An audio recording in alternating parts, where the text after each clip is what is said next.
কোঁৱৰেও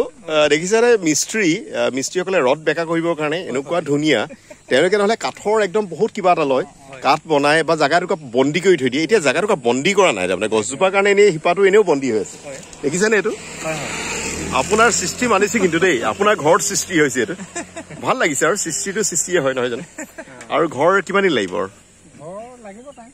হয় হয় নাই হ'লগৈ এটা ধুনীয়া হ'ল একদম বিৰাট ধুনীয়া আৰু অলপে আছে এইটো কিন্তু সাংঘাতিক লাগিছে দেই তাৰমানে এইটো পৃথিৱীৰ প্ৰথম নেকি গছত ৰদ বেকা কৰা মই ক'লো নাই বুলি ক'লো নহয় এইটো আপুনি দেখিছে নেকি বাৰু কওকচোন আপুনি ক'ৰবাত গছত এনেকে ৰদ হেৰি কৰা সদায় এনেকে কাঠৰ এনেকুৱা দীঘলীয়া কৰিলে সেনেকুৱা তাতে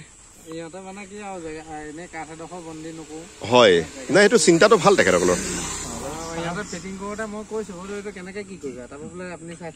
হয় নেকি